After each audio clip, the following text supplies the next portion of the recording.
तो हेलो मेरे प्यारे प्यारे स्टूडेंट, आप सभी का स्वागत है एक बार फिर से हमारे चैनल प्रभात क्लासेस पे। तो दोस्तों यहाँ पास देख सकते हैं कक्षा 9 का आपका ये सब्जेक्ट रहेगा सामाजिक विज्ञान अध्याय 1 से दोस्तों अंत तक आपको पूरे यहाँ पास से पढ़ाया जाएगा। मध्य प्रदेश में यही बुक चलता है एमपी बोर्ड में, और इसी के माध्यम से हम आपको पढ़ाएंगे और अच्छे तरह से समझा देंगे जिससे आपको किसी प्रकार की दिक्कत ना हो पाए। ठीक है, तो चलते हैं आपको समझाते हैं और पूरी तरह से जानकारी देते हैं। पहले अध्याय में आपको देखने को मिलेगा दोस्तों क्या रहेगा, मानव एवं पर्यावरण। आज हमारी पढ़ाई होगी मानव एवं पर्यावरण के बारे में। अंक 4 नंबर के ये आपके पेपर में आने वाला है। ठीक है, 4 नंबर का आएगा आपका मानव एवं पर्यावरण की इसमें से। ठीक है, यहाँ पास से आपका 18 अध्याय हैं। 18 अध्याय को कंप्लीट यहाँ से हम पूरा करवा देंगे और आपको पूरे नंबर यहाँ से मिल जाएंगे। ठीक है, तो चलते हैं, स्टार्ट करते हैं अध्याय 1 और यहाँ से अध्याय 1 से पढ़ना स्टार्ट करते हैं। तो अध्याय 1 में क्या है दोस्तों, देख सकते हैं अध्याय 1 में है दोस्तों भूगोल। भूगोल के बारे में यहाँ पास अध्याय 8 तक दिया है। अध्याय 8 तक को आपको यहाँ पास से पूरा बताएंगे। ठीक है, फिर इसके बाद इतिहास आएगा, फिर नागरिक शास्त्र आएगा। ऐसे करके सभी सब्जेक्ट यहाँ पास से हम आपको तैयारी करवा देंगे। फिर लास्ट में जो आपका रहेगा अर्थशास्त्र रहेगा। ठीक है, यहाँ पास चलिए पहला अध्याय हमारा है मानव एवं पर्यावरण। तो हम यहाँ पास से स्टार्ट करते हैं अध्याय 1 से और मानव एवं पर्यावरण। अध्याय स्टार्ट करने से पहले अगर आप चैनल पे पहली बार विजिट कर रहे हैं तो चैनल को जल्दी जल्दी से सब्सक्राइब कर लीजिएगा और अपने दोस्तों के साथ शेयर कर दीजिएगा, क्योंकि आपके दोस्त का भी अच्छे तरह से यहाँ पास से रिविज़न और तैयारी हो सके। ठीक है, तो यहाँ पास मानव एवं पर्यावरण के बारे में जानकारी ले लेते हैं। यहाँ पास से हम पढ़ेंगे। यहाँ पास पहले एक पॉइंट पढ़ लेते हैं, पर्यावरण की भारतीय अवधारणा क्या होती है। दूसरे में है प्राकृतिक एवं सांस्कृतिक पर्यावरण। तीसरा है प्राकृतिक पर्यावरण के संसाधन और मानव और पर्यावरण का संबंध व प्रभाव क्या है। पर्यावरण प्रदूषण प्रकार व प्रभाव, भूमि के बदलते उपयोग व उसके प्रभाव।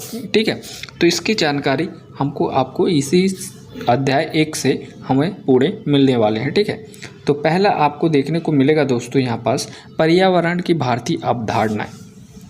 क्या लिखा है, पर्यावरण की भारतीय अवधारणाएं क्या है। प्राचीन काल से ही साहित्य में मानव और प्राकृतिक के पारस्परिक संबंधों का विस्तार से विवेचन किया। दोस्तों जो प्राचीन काल से ही साहित्य एवं मानव, जो प्राचीन समय हमारा था उसी समय से ही हमारे यहाँ पास के जो प्राकृतिक या परंपराएं हैं वो चलती आ रही हैं। वह संबंध अब भी हमारे प्रदेश में है। ठीक है, वेदों में प्राकृतिक को माता के रूप में प्रस्तुत किया है। जो वेद होते हैं दोस्तों वो हमारे यहाँ माताओं के रूप में क्या किया गया है, प्रस्तुत किया गया है। स्वस्थ पर्यावरण की चाह में मानव की पर्यावरण के साथ आत्मिक जीवन शैली रही है। जो स्वस्थ पर्यावरण की चाह में मानव की पर्यावरण के साथ आत्मिक जीवन शैली रहे। जितनी स्वस्थ हमारी पर्यावरण रहता है दोस्तों उतना ही मानव की स्वास्थ्य भी उतनी ही अच्छी होती है। ठीक है, पर्यावरण के प्रति मानव की कृतज्ञता, संवेदनशीलता, सम्मान तथा आत्मिकता, सुरक्षा आदि में अभिव्यक्त होती है। पर्यावरण और मानव एक दूसरे के सर्जक और पोषक और रक्षक होते हैं। जिस प्रकार मानव पर्यावरण के बिना नहीं रह सकता, वैसे ही पर्यावरण हमें कई प्रकार के जैसे हमें औषधियाँ प्राप्त करती हैं और हमें जीवन प्राप्त करती हैं। पर्यावरण से ही हम हैं और हमसे ही पर्यावरण है। अगर हम न रहेंगे तो पर्यावरण का देखभाल कौन करेगा, और अगर पर्यावरण नहीं रहेगा तो हमारा देखभाल कौन करेगा, यही यहाँ पास से समझना है। तो यहाँ पास देख सकते हैं दोस्तों पर्यावरण और मानव एक दूसरे के सर्जक और पोषक रक्षक हैं। तो यहाँ पास आपको पर्यावरण को जितना हो सके बचाना है और उतने ही अच्छे तरह से पर्यावरण का रोपण करना है, पेड़ पौधे आपको लगाना है। ठीक है, यहाँ पास से आपको देख लेते हैं क्या दिया है। वेद एवं पुराण साक्षी है कि हमने हमेशा प्राकृतिक और उसके साधनों की पूजा की है। गंगा, यमुना, सरस्वती आदि जल स्रोत की अर्चना की है। बाड़, पीपल, नीम, तुलसी जैसे पेड़ पौधे की पूजा की जाती है। सूर्य, चंद्रमा और पृथ्वी को नमन किया जाता है। प्राकृतिक ने हमारा बच्चों की तरह पालन पोषण किया है। प्राकृतिक को वास्तविक जीवन का पर्याप्त माना जाता है तथा धूप की आहुति की संगीत वातावरण सुरक्षित होता है। उपनिषद पृथ्वी को परात्मक की शरीर, स्वर्ग को मस्तिष्क, सूर्य चंद्रमा को आंखों तथा आकाश को मन माना जाता है। अतः पौधे व पेड़ों को काटना, जल स्रोत के प्रदूषित करना निषेधित माना गया है। ठीक है, हिंदू धर्म की तो यहाँ पास पहले हम इसको अच्छे तरह से आपको समझा दें। जो दोस्तों यहाँ पास दिया क्या गया है कि प्राकृतिक और उसके साधनों की पूजा की जाती है। जैसे हमारे आज भी देखा जाता है कि पीपल को पूजा जाता है, कई पेड़ों को आज भी, तुलसी, पीपल, ऐसे कई पेड़ हैं जो हमारे यहाँ पास पूजे जाते हैं और उनकी बहुत अच्छे तरह से सेवा की जाती है। गंगा, यमुना, सरस्वती आदि जल स्रोत को अर्चना की जाती है, पूजा की जाती है। बाड़, पीपल, नीम, तुलसी जैसे पेड़ पौधे की पूजा की जाती है। वही चीज़ मैंने यहाँ पास बता दिया है कि ऐसे चीज़ों की पूजा की जाती है। सूर्य, चंद्रमा और पृथ्वी को नमन किया जाता है और ये देखते हैं कि सूर्य को पानी चढ़ाया जाता है, चंद्रमा की पूजा की जाती है, पृथ्वी को नमन किया जाता है। प्राकृतिक ने हमारा बच्चों की तरह पालन पोषण किया है। जो प्राकृतिक होती है दोस्तों, प्राकृतिक क्या है? प्राकृतिक जो हमारे चारों ओर वातावरण जो है वो हमारे प्राकृतिक है। जैसे वन जीव, वन, जंगल, पानी, नदी, आकाश, पृथ्वी, धरती, जो भी होते हैं, पहाड़, पानी, जितने भी हैं वो हमारे प्राकृतिक हैं। ठीक है, जो प्राकृतिक वो होते हैं जिसे मनुष्य द्वारा बनाए नहीं जाते, वो खुद बन जाते हैं और खुद अपने आप ही रास्ता ढूंढ लेते हैं, वही होते हैं प्राकृतिक। ठीक है, प्राकृतिक के देन ही हमारे लिए जीवन है। ठीक है, प्राकृतिक वस्तु जीवन का पर्याप्त माना जाता है तथा धूप की आहुति की सुगंध वातावरण सुरक्षित होता है। उपनिषद पृथ्वी को परात्मक शरीर, स्वर्ग को मस्तिष्क, सूर्य चंद्रमा आंखों तथा आकाश को माना जाता है। पौधे व पेड़ों को काटना, जल स्रोत का प्रदूषित करना निषेध माना जाए। अगर आप पेड़ पौधे काटेंगे तो आपको पता ही है कि जितना पानी हुआ वो सब नीचे ही जाता जाएगा, इसलिए हमें पेड़ पौधे बहुत लगाना चाहिए और उनकी रक्षा करना चाहिए। यहाँ पास से देख लीजिए, हिंदू धर्म का मानता रही है कि अग्नि, जलवायु और पृथ्वी को अर्घ्य देने तथा यज्ञों के माध्यम से आहुति देने से इंद्र प्रसन्न होकर वर्षा करते हैं। इससे प्राकृतिक विकसित व प्रसन्न होकर मानव की आवश्यकताओं की पूर्ति भी करती है। ईसाई धर्म ने तो प्राकृतिक को देवी का स्वरूप समझा है। प्रकृति की गोद में बैठकर वर्ड्सवर्थ, कीट तथा शैली विश्व के महान कवि बने। इस्लाम धर्म की आयतों में जीवन हत्या का निषेध तथा पेड़ पौधे की रक्षा करने की हिदायत दी गई है। हजरत अबू बकर ने कहा है कि फल देने वाले वृक्षों, फसलों व जानवरों को तबाह मत करो। मोहम्मद साहब स्वयं अपने शिष्यों को खजूर के पेड़ के पास बैठाकर शिक्षक देते थे। ठीक है, अकबर बादशाह हवन यज्ञ, वेद, सूर्य प्रणाम, तुलसी तथा पीपल पूजा में विश्वास करते थे और जैन धर्म में समस्त साधुनियों के लिए प्राकृतिक वातावरण में विहार करना परम आवश्यकता हो। जैन धर्म में किसी भी प्रकार की जीव हिंसा का निषेध है। इस तरह सभी धर्मों में प्राकृतिक संवेदना व संरक्षण का प्रावधान है। ठीक है, तो यहाँ पास देख सकते हैं सभी जातों में प्राकृतिक को कितने ऊपर रखा गया है। प्राकृतिक को बहुत ही सुंदर ढंग से समझाया गया है, उसका कितने अच्छे तरह से एकदम उल्लेख किया गया है। तो हमें प्राकृतिक को नष्ट नहीं करना चाहिए, प्राकृतिक को जितना हो सके उसकी रक्षा करनी चाहिए, जिससे हमारे जीवन में जितनी भी समस्या हैं प्राकृतिक से ही दूर हो सकती हैं। ठीक है, यहाँ पास प्राकृतिक एवं संस्कृत पर्यावरण, तो यहाँ पास पर्यावरण व्यापक अर्थ वाला शब्द है। पर्यावरण जो होता है व्यापक अर्थ वाला शब्द है। पर्यावरण से तात्पर्य उन सभी परिस्थितियों से है जो किसी प्राणी के अस्तित्व के लिए आवश्यकता है। पर्यावरण का शाब्दिक अर्थ है चारों ओर का घेरा, अर्थात जिससे हम घिरे हुए हैं। ठीक है, वे प्रभावित होते हैं जैसे वायु, जल, पेड़ पौधे, पृथ्वी, सूर्य, चंद्रमा, तारे, आकाश आदि। मानव द्वारा निर्मित गांव, शहर, बाग, सड़क आदि भी पर्यावरण के अंग है। पर्यावरण मुख्य दो प्रकार के होते हैं, एक जिसे प्राकृतिक बनाया जैसे पर्वत, मैदान, पठार, पेड़ पौधे, नदी, नाले, पशु पक्षी आदि। दूसरा जिसे मानव ने अपनी आवश्यकताओं को पूर्ति करने के लिए बनाया जैसे गाँव, नगर, मकान, सड़क, रेल, बांध इत्यादि। ठीक है, प्रथम प्रकार के पर्यावरण को भौतिक या प्राकृतिक पर्यावरण कहते हैं, जैसे जैविक और अजैविक दो प्रकार का होता है। दूसरे प्रकार का पर्यावरण को सामाजिक सांस्कृतिक पर्यावरण कहते हैं। ठीक है, जो प्राकृतिक द्वारा बना हुआ है उसे प्राकृतिक पर्यावरण कहते हैं। जैसे देखो, जो पर्वत मनुष्य बना नहीं सकता, मैदान पठार ये मनुष्य बना नहीं सकता, पेड़ पौधे मनुष्य बहुत ही कम लगाया है, लेकिन सबसे अधिक प्राकृतिक ने ही पेड़ पौधे दिए हैं। नदी नाले खुद स्वयं पर्यावरण ने बना लिए। पशु पक्षी वो पर्यावरण का ही देन है।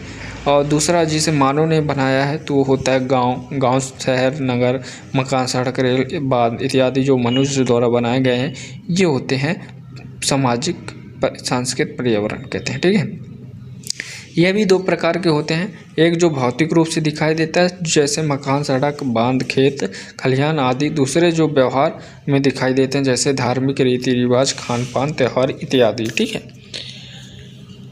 मानव एवं पर्यावरण।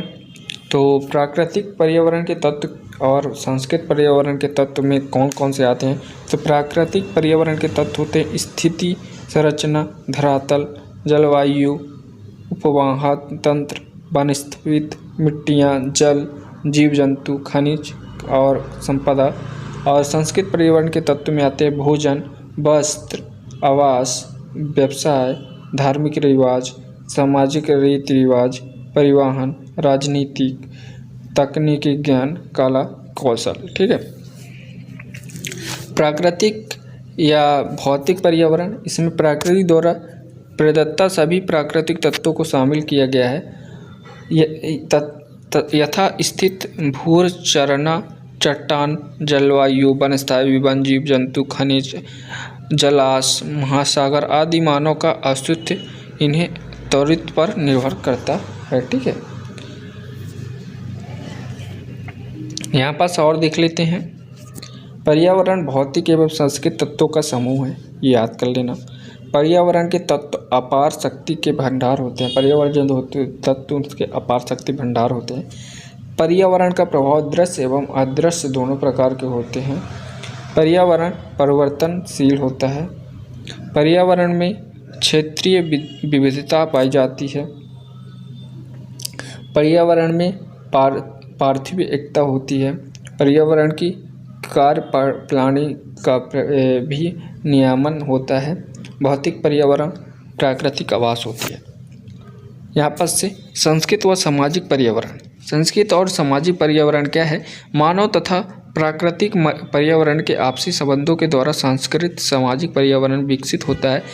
इसमें मानव द्वारा निर्मित, विकसित, संचालित आर्थिक व सामाजिक गतिविधियों जैसे कृषि, उद्योग, मानव रीति रिवाज, बस, हाट, सड़कें, रेल मार्ग, वायु सेवाएं, संचयी साधन, शासन, प्राणी व विज्ञान एवं तकनीकी सम्मिलित होते हैं। मानव प्राकृतिक वातावरण को संशोधित एवं परिवर्तित करता रहता है। आप अपने विद्यालय के आसपास के पर्यावरण का अध्ययन कर प्राकृतिक और सांस्कृतिक पर्यावरण के तत्वों की सूची बना व कक्षा में उस पर चर्चा कीजिए। ठीक है, आपको क्या करना है कि अपने अगल बगल के विद्यालय के आसपास या अपने घर बगीचे जहाँ भी हैं वहाँ के अगल बगल चीज़ देखना है और उसको अनुभव करना है कि ये कौन सा प्राकृतिक चीज़ है जो प्राकृतिक ने दी है। ठीक है, वो चीज़ आपको लिखना है और उसके बारे में सूची बनाना है और आपके अपने विद्यालय में टीचरों से क्या करना है, चर्चा करना है या फिर हमारे कमेंट बॉक्स में चर्चा करना है। ठीक है,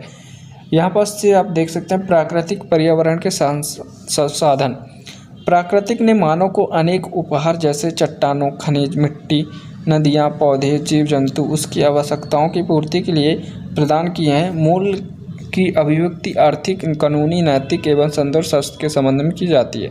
कोई भी भौतिक वस्तु या पदार्थ जब मानव के लिए उपयोगी या मूल्यवान होता है उसे संसाधन कहते हैं। ठीक है, संसाधन में कितने प्रकार होते हैं? संसाधन समानतः 3 प्रकार के होते हैं। तो यहाँ पर संसाधन के 3 प्रकार कौन कौन से? प्राकृतिक संसाधन, मानव संसाधन और मानव निर्मित संसाधन। तो प्राकृतिक संसाधन के भी 2 प्रकार होते हैं, एक नवीकरण और एक अनवीनीकरण। ठीक है, तो नवीकरण में हवा, कृषि, जल, वन आते हैं और अनवीनीकरण में आते हैं अचक्रीय जीवाश्म ईंधन, कोयला, पेट्रोल जो होते हैं और चक्रीय दानित खनिज। ठीक है, और यहाँ पर मानव संसाधन में और आते हैं जनसंख्या, स्वास्थ्य, शिक्षा और कार्य क्षमता। ठीक है, मानव निर्मित संसाधन, भवन, सड़क, सामाजिक राजनीतिक संस्थाएं, ये आ जाते हैं। ठीक है, तो यहाँ पास से आपको अच्छी तरह से देख लेना है। यहाँ पास से ऐसे संसाधन जो हमें प्रकृति ने प्रदान किए हैं, जिसके निर्माण के मनुष्य की भूमिका नगण्य है, वो प्राकृतिक संसाधन कहलाते हैं। जो मनुष्य द्वारा नहीं बनाई जा सकती हैं वो, और जो मनुष्य द्वारा नहीं बनाई गई हैं वो क्या होते हैं, प्राकृतिक संसाधन होते हैं। वो हमने बता दिए कौन कौन से होते हैं, जैसे जल, पठार, नदी, तालाब, या ऐसे प्रकार के संसाधन क्या होते हैं, प्राकृतिक संसाधन। नवीकरण संसाधन ऐसे संसाधन हैं जिन्हें उपयोग के बाद पुनः उत्पादित किया जा सकता है या पुनः उपयोग में लाया जा सकता है, वैसे वन, चारागाह, कृषि भूमि होते हैं। अनवीकरण संसाधन ऐसे संसाधन जिनकी बार दोहन करने के उपरांत निकट भविष्य में पुनर्निर्माण एवं पूर्ति संभव न हो, जैसे पेट्रोलियम, कोयला। ठीक है, मानव संसाधन। मानव संसाधन क्या होता है? मानव संसाधन से तात्पर्य मानव की संख्या एवं योग्यता से है। शिक्षा और स्वास्थ्य मानव की मानसिक व शारीरिक क्षमता को बढ़ाते हैं। मानव स्वयं एक प्रमुख संसाधन है जो प्राकृतिक तत्वों को ज्ञान, श्रम व तकनीकी के आधार पर संसाधन के रूप में प्रयुक्त करता है। किसी क्षेत्र की जनसंख्या के रूप में वह संसाधनों का निर्माता, उपभोक्ता दोनों ही होता है। ठीक है, मानव निर्मित संसाधन। मानव निर्मित संसाधन कौन कौन से हैं? मानव निर्मित संसाधन उत्पादन वे संसाधन हैं जिनके निर्माण मानव ने पर्यावरण के भौतिक पदार्थों का उपयोग करने के लिए किया है, जैसे मशीनें, भवन, उपकरण आदि। भूमि संसाधन कौन से? भूमि एक महत्वपूर्ण प्राकृतिक संसाधन है। यह संपूर्ण जीवन जगत का आधार है। मकान, सड़क, रेलमार्ग, कृषि, पशुचारण, खनन, उद्योग आदि कार्य हेतु भूमि का उपयोग होता है। भूमि के उपयोगों का अनुपात विभिन्न क्षेत्रों में एक समान नहीं है। पृथ्वी का लगभग 29% भाग थल है तथा 31% जल में है। तो ये आपको अच्छे तरह से याद कर लेना है। पेपर में कई बार पूछे गए हैं कि पृथ्वी का लगभग 29% भाग क्या है, थल में है, और 71% जो है हमारा पृथ्वी के ऊपर जल है। ठीक है, तो पृथ्वी में 29% क्या है, भाग है जो भूमि है, और 71% जो है उसमें जल भरा हुआ है। ठीक है, ये आपका मोस्ट क्वेश्चन रहा था, ये आपको कर लेना है। कृषि संसाधन कौन से? भूमि, मुद्रा एवं जल कृषि के आधारभूत संसाधन है। समुद्र के तटीय मैदान तथा नदियों के घाटियों के जलोढ़ उपजाऊ मिट्टी में कृषि कार्य आसानी से किया जा रहा है। उर्वरकों, कीटनाशकों, सिंचाई के विभिन्न संसाधनों तथा उन्नत बीजी और यंत्रों की मदद से प्रति एकड़ उपज में वृद्धि हुई है। ठीक है, जल संसाधन क्या है? धरातल पर जल वर्षा, नदी, झील, तालाब, हिम, नदों, झरनों, कुल, नलकूपों आदि से प्राप्त होता है। जल का उपयोग सिंचाई, उद्योग, घरेलू जल आपूर्ति, मत्स्य पालन एवं जल परिवहन में होता है। सर्वाधिक जल का उपयोग विश्व भर में कृषि कार्य हेतु किया जाता है। बाढ़ के रूप में जल अनावश्यक रूप से बह जाता है और इससे प्रतिवर्ष से धन संपत्ति एवं फसलों को काफ़ी नुकसान होता है। जल के बेहतर उपयोग एवं प्रबंध के बहुदिन नदी घाट योजना तैयार की गई है। ठीक है, मृदा संसाधन। मृदा संसाधन क्या होता है? तो पेड़ पौधे और वनस्पति को उगाने एवं बढ़ाने के लिए अच्छी मिट्टी की आवश्यकता होती है। जीव जंतु भोजन के लिए पौधे पर आश्रित होते हैं।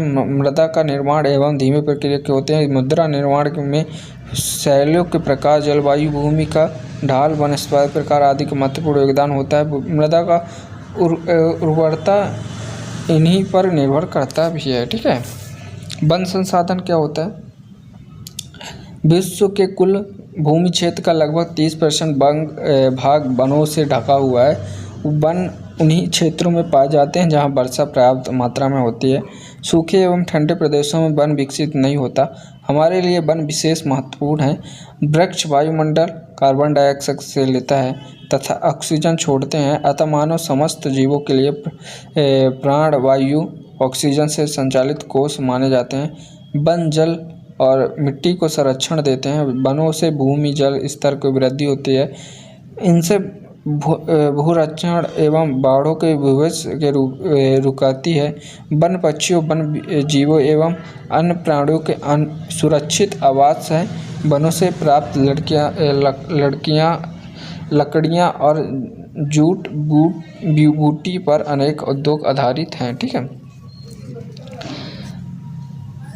मानव और पर्यावरण का संबंध का प्रभाव। ठीक है। मानव व पर्यावरण एक दूसरे के आश्रित है। पर्यावरण मानव जाति की पोषित करता है एवं मानव में प्रभावित भी होते हैं। मानव प्रत्यक्ष रूप से पर्यावरण से जुड़ा होता है। मनुष्य के समान अन्य जीव भी भोजन, जल, वायु व आवास हेतु पर्यावरण पर निर्भर होता है। मनुष्य व अन्य जीव प्राकृतिक पदार्थों का उपयोग करता है। मानव अपनी भौतिक, सांस्कृतिक, औद्योगिक व आर्थिक उन्नति के लिए पर्यावरण के घटकों का आश्रित है। उनसे प्राकृतिक वातावरण के घटकों का उपयोग से ही खेत, कारखाने, कस्बे, नगर, सड़क, रेलमार्ग, बांध व नहरों का निर्माण किया जाता है। धर्म, आचार, विचार व संस्कृति इसी आधार पर विकसित हुई है। ठीक है। प्राकृतिक वातावरण में मानव के हस्तक्षेप में पर्यावरण के स्तर में ह्रास हुआ है। जनसंख्या वृद्धि, नागरीकरण, औद्योगिकरण, कृषि, आवागमन और तकनीकी क्षेत्र के प्राकृतिक संचार से परिवर्तन हुआ है। पहले मनुष्य प्राकृतिक को अपनी जीव रक्षा का साधन मानता था, किंतु वर्तमान औद्योगिक युग में वह प्राकृतिक के भंडारों का अविवेकरण तरीके से दोहन करके उसे अपना आधिपत्य स्थापित करना चाहता है। इससे हवा, पानी और भोजन में जहर घुल गया है। कहीं वनों को काटा जा रहा है, कहीं वन स्थल को नष्ट किया जा रहा है। सूखा, बाढ़ एवं भूस्खलन से हजारों लोग परेशान नजर आते हैं। प्राकृतिक संपदा के भंडार धीरे धीरे समाप्त होते जा रहे हैं। धरती बंजर हो रही है, मरुस्थल बढ़ रहे हैं और कृषि योग्य भूमि कम होती जा रही है। सिंचाई साधनों की वृद्धि एवं आधुनिक कृषि के तरीके भी बढ़ती आबादी के लिए पेट भर भोजन जुटा पाने में असमर्थ साबित हो रहे हैं। ठीक है। वास्तव में ये सभी परिस्थिति मानव ने स्वयं निर्मित की है। तत्कालीन लाभ के लिए मानव द्वारा प्रकृति का मनमाने ढंग से दोहन करके वातावरण को असंतुलित किया है। वातावरण प्रदूषित को जन्म देता है। यही असंतुलित की स्थिति वनस्पति जीवधारियों के लिए भी घातक है। उत्तम भोजन, निवास क्षेत्र, गमन, आराम से की इच्छा तथा वृद्धि कौशल के द्वारा मनुष्य ने अपने सांस्कृतिक पर्यावरण का निर्माण किया है। ठीक है। प्रदूषण। तो यहाँ पास प्रदूषण में पर्यावरण के प्राकृतिक संचार एवं संतुलन में उत्पन्न अवांछित हानिकारक पर्यावरण को प्रदूषित करता है। प्रदूषक के अनुप्रयोगों की पदार्थ जो अनुचित मात्रा में उपस्थित होकर प्रदूषित के लिए जिम्मेदार हो प्रदूषक कहलाते हैं। प्रदूषित दो प्रकार के होते हैं, प्राकृतिक प्रदूषक और मानवीय प्रदूषक। जैसे कीटनाशक, उर्वरक, कांच, प्लास्टिक, रेडियोधर्मिक पदार्थ, रसायन, लेडिक, विभिन्न प्रकार के रसायन। ठीक है।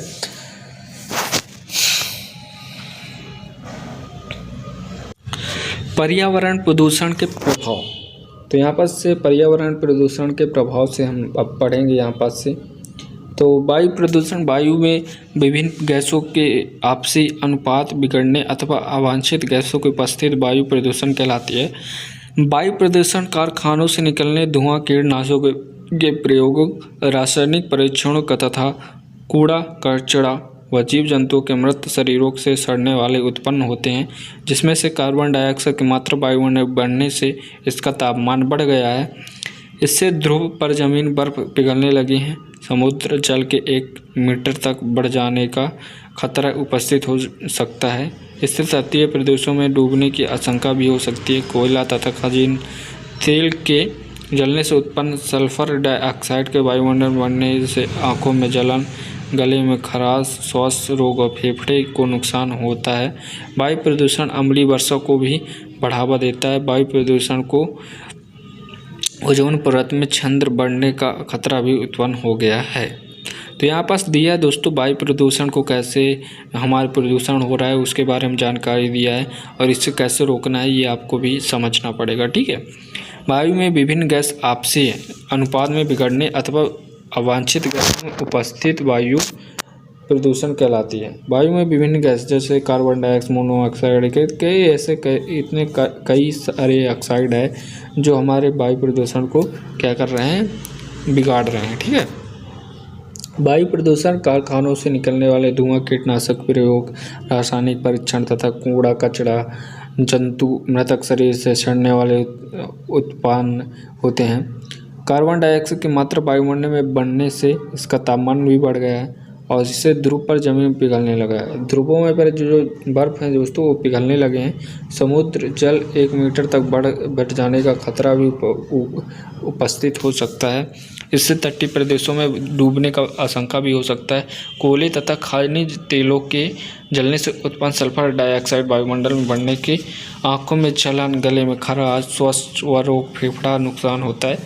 वायु प्रदूषण अम्लीय वर्षों को बढ़ावा देता है। वायु प्रदूषण में ओजोन परत छिद्र बढ़ने का खतरा भी उत्पन्न हो सकता है। ठीक है, हो गया है। अम्लीय वर्षा क्या होता है, ये पेपर में कई बार पूछे हैं आपके कि अम्लीय वर्षा होता क्या है, इसके बारे में आप देख लीजिए अम्लीय वर्षा होता क्या है। तो कारखानों से निकलने वाली विषित sulphur dioxide, nitrogen gas, nitrogen oxide या वायुमंडल में मिलकर वह कि विद्यमान वाष्प के साथ क्रिया करके कृष्ण सल्फ्यूरिक अम्ल या गंधक अम्ल तथा नाइट्रिक अम्ल बन जाती है। यह अम्ल जल वर्षा जल के साथ धरती पर गिरती है तो इसे अम्ल वर्ष भी कहते हैं। तेजाबी वर्ष या एसिड रेन कहते हैं भी। एसिड रेन शब्द का प्रयोग सर्वप्रथम 1873 में एक ब्रिटिश वैज्ञानिक ने किया था। ठीक है। भारत में अगर मुंबई, दिल्ली आदि शहर में वायुमंडल अम्लीय वर्षा उत्पन्न करने वाली गैस की समुद्र बढ़ गई है। अम्लीय वर्षा से पृथ्वी का हरित आवरण नष्ट हो जाता है, पेड़ों की पत्तियां गिरने लगती हैं, पौधों की रोग प्रतिरोध क्षमता कम हो जाती है, खेतों में खड़ी फसल झुलस जाती है। ठीक है। ओजोन छिद्र क्या होता है? समुद्र की सतह के वायुमंडल में लगभग 20 से 35 किलोमीटर की ऊंचाई पर ओजोन की एक परत है। कितने किलोमीटर? 20 से 35 किलोमीटर की ऊंचाई पर वो एक ओजोन परत है। यह सूर्य से निकलने वाली परावैंगनी घातक किरणों से अवशोषित कर पृथ्वी पर जीवों की रक्षा करती है। ओजोन परत एक संगठित अणु समूह है। फ्रिज, एयर कंडीशन जैसे उपकरणों में काम में आने वाले गैसों क्लोरीन, फ्लोरीन, कार्बन, CFC के अधीन उपयोग में ओजोन परत में छिद्र हो जा गया है।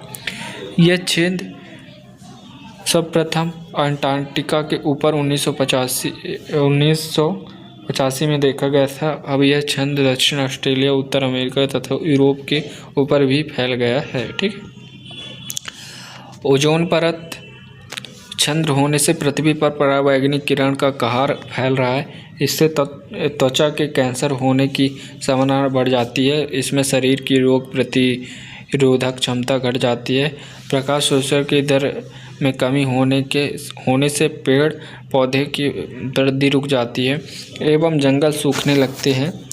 कार्बन डाइऑक्साइड तथा अन्य औष्णरोधी गैस ऊष्मा का कुछ भाग शोषित कर भूतल पर वापस कर देती है। इससे निचले वायुमंडल में अतिरिक्त ऊष्मा जमा होने लगती है और वायुमंडल का तापमान बढ़ जाती है, जिसे ग्लोबल वार्मिंग कहते हैं। ठीक है। जल प्रदूषण। तो जल प्रदूषण वो होता है जो प्राकृतिक जल में से किसी अवांछित वायु पदार्थ को प्रवेश, जिससे जल की शुद्धता की गिरावट आती है, जो जल प्रदूषण कहलाता है। प्रदूषण जल मानव, पशु, जीव जंतु, वन, समुद्र जीव व सिंचाई के लिए उपयोग में नहीं होता है। मिट्टी और अपरदन, पेड़ पौधे की पत्तियों, घरेलू मिलन, जल वाहिमल, कारखानों से निकासी पदार्थ, उर्वरक व कीटनाशक एवं परमाणु रिएक्टर प्रभावित उष्ण जल, समुद्र सतह पर खनिज तेल का फैलाव जल प्रदूषण के कारण है। प्रदूषण जल में घुले सीसा, परा, कोमरिक अथवा गुर्दे की कोशिकाओं को खराब कर खांसी, जुकाम, फ्लूया, डेंगू है या टाइफाइड, पेचिश आदि बीमारी को जन्म देता है। नदियों में झील एवं प्रदूषण जल शैवाल और कई कई को बढ़ाता है, जिससे पीने में घुले हुए ऑक्सीजन कम हो जाती है और मछलियाँ एवं जल जीव जंतु दम घुटने से मर जाते हैं। ठीक है। भारत में लगभग 90% सतही जल प्रदूषित है और भारत में गंगा, दामोदर, गोमती, यमुना, गोदावरी आदि नदियों, उद्योगों और नगरों के अपशिष्ट बहुत मल जल के कारण प्रदूषित है। ठीक है। शोर के मापने की इकाई डेसिबल है, याद कर लेना। जो हल्ला गुल्ला होता है उसे किससे नापे जाते हैं, तो डेसिबल से शोर को नापे जाते हैं। शोर को नापने की इकाई डेसिबल है, याद कर लेना। ठीक है, अच्छी तरह से। 66 से 65 डेसिबल की ध्वनि को साधारण शोर माना जाता है और 140 डेसिबल की ध्वनि मनुष्य सुनने की शक्ति को कमज़ोर बना देता है। ठीक है। विश्व का सर्वाधिक शोर संयुक्त शहर रियो डी जेनेरियो है, जहां ध्वनि प्रदूषण 120 डेसिबल है। एक सर्वेक्षण के अनुसार भारत के महानगर मुंबई के लोग ध्वनि प्रदूषण के कारण आश्चर्य, तनाव और बेचैनी से ग्रसित हैं। ध्वनि प्रदूषण के बारे में आइए हम जानकारी लेते हैं और इसके बारे में अच्छे तरह से पढ़ते हैं। ठीक है। ध्वनि प्रदूषण कोई भी ध्वनि जब मानसिक क्रियाओं में ध्वनि उत्पन्न करने लगती है तो वह शोर कहलाती है। अतः शोर एक अवांछित ध्वनि है। एक समान आवाज़ से बहुत अधिक ऊंची आवाज़ की शोर कहते हैं। तीव्र गति से बढ़ती जनसंख्या, कारखानों, रेलगाड़ी, सड़क यातायात के साधन, हवाई जहाज, रेडियो, स्पीकर, पटाखे, ध्वनि विस्तारक यंत्र शोर के स्रोत हैं। ध्वनि प्रदूषण के मनुष्य मनोरोगी हो जाते हैं, मानसिक तनाव ग्रस्त हो जाता है। इससे चिड़चिड़ापन, सर दर्द बढ़ जाता है और महिलाओं के गर्भ तथा शिशु के स्वास्थ्य पर बुरा प्रभाव पड़ता है। ठीक है। मृदा प्रदूषण क्या होता है दोस्तों? मृदा प्रदूषण होता है भूमि के भौतिक, रासायनिक या जैविक गुणों में से कोई ऐसा अवांछित परिवर्तन जिससे भूमि की उर्वरक शक्ति तथा उपयोगिता नष्ट हो जाती है, मृदा प्रदूषण होता है। ठीक है। कीटनाशक एवं रासायनिक उर्वरक को अधिक उपयोग, औद्योगिकरण, शहरीकरण, प्लास्टिक पॉलीथीन, खारे जल में निरंतर सिंचाई, घरों से निकल कूड़ा करकट, अस्पतालों से निकली अपशिष्ट पदार्थ, खानों में से निकला मालवा इत्यादि मृदा प्रदूषण के कारण है। मृदा प्रदूषण एक कूड़ा करकांड भूमि को अस्वच्छ बना देता है। बेकार पड़े पदार्थों को जमाव में भूमि अन्य कार्यों के लिए उपयोग में नहीं रहती। भूमि संरक्षण में भू संकलन एवं भूमि में बिहाड़ी में बदलने का खतरा उत्पन्न हो जाती है। ठीक है। रेडियो प्रदूषण क्या होते हैं? रेडियो प्रदूषण ये याद कर लेना, सब ये आएंगे आपके पेपर में। ठीक है। परमाणु तत्वों को विभिन्न प्रयोजनों के उपयोग करने के दौरान रेडियोधर्मी वातावरण में प्रवेश करने के रेडियोधर्मी प्रदूषण उत्पन्न करते हैं। यूरेनियम, थोरियम, सीजियम, प्लूटोनियम, कोबाल्टियम, सिस्टीनियम जैसे रेडियो सक्रिय तत्व नाभिकीय प्रक्रियाओं में काम आते हैं। ये तत्व रेडियोधर्मी प्रदूषण के कारक है। परमाणु बम के निर्माण तथा परीक्षण रेडियोधर्मी प्रदूषण फैलाने में रेडियोधर्मी पदार्थों में फैले विकिरण कण के प्रभाव दूरगामी होते हैं। परमाणु परीक्षण के दौरान अधिक ऊर्जा निकलने के से मनुष्य और जीव जंतुओं के कोशिका नष्ट हो जाते हैं। स्ट्रोमियम जैसे हानिकारक रेडियोधर्मी सक्रिय तत्व मुद्रा के उर्वरक नष्ट को कर देता है। ठीक है। रेडियोधर्मिक प्रदूषण का प्रभाव हमारे शरीर में प्रत्यक्ष और परोक्ष दोनों रूप में होता है। रेडियोधर्मिक विकिरण वायु एवं गैस के रूप में विभेषण शरीर में सीधे प्रवेश करता है। परोक्षक रूप से यह खाद्य श्रृंखला हमारे शरीर में प्रभावित करता है। रेडियोधर्मिक तत्व शरीर में अस्थिक्षेत्र, रुधिर अणु, लसिका और प्लाहिया को नहीं हानि पहुंचाने तथा कैंसर उत्पन्न करती है। ठीक है। तापीय प्रदूषण विश्व के समान ताप क्रमांक में होने वाले आंशिक वृद्धि जिसका प्रभाव जीवमंडल पर पड़े। तापीय प्रदूषण carbon dioxide, methane, nitrous oxide, ताप विद्युत ग्रहों से निकलने वाले ऊष्मा उद्योगों से छोड़ा हुआ जल, ओजोन क्षेत्र व वन में लगी आग तथा परीक्षण वायुमंडल तापमान में वृद्धि करते हैं। अकाल, सूखा, बाढ़, स्थायी जल स्रोत का सूखा जाना, समुद्र जल स्तर में वृद्धि, जलीय जंतु का लुप्त लुप्त होना, जलवायु परिवर्तन से कृषि उपजों की कमी, ओजोन संरक्षण इत्यादि तापीय प्रदूषण में प्रमुख दुष्प्रभाव होता है। ठीक है। भूमि के बदलते उपयोगों व उसके प्रभाव। आदि मानव प्राकृतिक पदार्थों को एकत्रित करके जीवन व्यतीत करता था। उस समय मनुष्य जीवन पूरी तरह से प्राकृतिक पर निर्भर था। जल एवं वायु प्रदूषण से समाज में समय के साथ विज्ञान एवं तकनीकी विकास हुआ। मनुष्य ने प्रकृति पर विजय पाने की कोशिश में पर्यावरण के आपसी आवश्यकताओं के अनुसार बदलना प्रारंभ किया। प्राकृतिक पर्यावरण में उसने गैर जरूरी हस्तक्षेप किया। मनुष्य द्वारा की गई प्रगतिकरण, औद्योगिकरण, पर्यावरण में महत्वपूर्ण बदलाव हुआ। पूरे विश्व में प्राकृतिक पर्यावरण के विनाश का प्रमुख कारण भूमि के उपयोग का बदलना स्वरूप है। भारतवर्ष में कृषि के क्षेत्र में बढ़ने के लिए धीरे धीरे वनों को नष्ट किया जा रहा है। मानव बसाहट के लिए ग्रामीण क्षेत्रों में शहरी प्रवासों का निर्माण हो रहा है। खुले स्थान धीरे धीरे गायब हो जाते रहे। वनों के कटाई एवं पशुचारण, जल विद्युत आपूर्ति एवं सिंचाई हेतु बड़े बांधों के निर्माण, नई सड़कों एवं रेल मार्गों की फैलाव तथा कल कारखानों के विकास ने भारत में भूमि उपयोग के तौर पर तरीके के काफ़ी बदल दिया है। इससे प्राकृतिक संतुलन बिगड़ गए हैं, विभिन्न प्रकार के जीवों के आवास नष्ट हुए हैं और हजारों किस्म के पौधे जीव जंतु में लिप्त होने लगे हैं। ठीक है।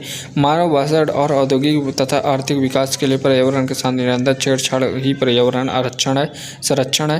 प्राकृतिक पर्यावरण के संरक्षण मानव के प्राकृतिक संसाधनों के नियंत्रण पूर्ण दोहन की उपज है। विश्व भर में भूमि के बदलने स्वरूप के लिए अनेक तत्व जिम्मेदार हैं, जिनमें निम्नलिखित संख्या जनसंख्या वृद्धि। वर्तमान में विभिन्न देशों में मनुष्य की संख्या में निरंतर वृद्धि ने जनसंख्या विस्फोट का रूप ले लिया है। चिकित्सा क्षेत्र में हुई प्रकृति के कारण मानव जीवन शैली बेहतर ही हुई है। जन्म दर और मृत्यु दर की कमी आई है। बीमारी, सूखा, युद्ध के कारण होने वाले मृत्यु कम हुई है। पर्यावरण स्वरूप मृत्यु दर में गिरावट आई है। जनसंख्या में वृद्धि हुई है। जनसंख्या की असीमित वृद्धि से भीड़-भाड़, बेरोजगारी, संसाधनों की कमी, प्रदूषण, मानसिक एवं सामाजिक तनाव जैसी समस्या आने लगी है। वन आरोपण, तो ये वन आरोपण से आपको पढ़ लेना अच्छी तरह से। वन आरोपण का अर्थ है वनों को काटना या किसी क्षेत्र से पेड़ों को सफा करना। वनों का काम होना विभिन्न प्रकार के हस्तक्षेप का परिणाम है। स्थानीय कृषि जैसे पुरानी पद्धति में वृक्षों को काटो और जलाओ का सिद्धांत अपनाया गया है। फिर उस भूमि पर कुछ समय कृषि कार्य करके छोड़ दिया गया है। ठीक है। मिट्टी की उपज शक्ति कमी में आई है। फसलों के उपज में कमी आई है और एवं नए वनों को काटने का काम शुरू हुआ है। कृषि की इस प्रणाली को वनों को काफ़ी नुकसान हुआ है। विशाल बांधों निर्माण, जल विद्युत परियोजनाओं के प्रारंभ करने, बिजली वितरण तथा रेल लाइनों एवं सड़क के विस्तार से एवं वास्तविक क्षेत्रों के फैलाव से और ईंधन की आपूर्ति तथा उद्योगों के लिए वृक्षों की कटाई से भी वनों को नुकसान पहुंचा है। भारत में पर्यावरण संतुलन के लिए कुल भूमि 33% है। तो यहाँ पास याद कर लेना कि भारत में जो पर्यावरण संतुलन के लिए कुल भूमि कितना 33% है। भाग पर वन होना चाहिए, लेकिन आज मात्र 21% भूमि पर ही वन है। ठीक है। पहले संतुलन के लिए हमें चाहिए 33%, लेकिन मात्र अभी हमारे भारत में 21% ही भूमि पर वन है। ठीक है।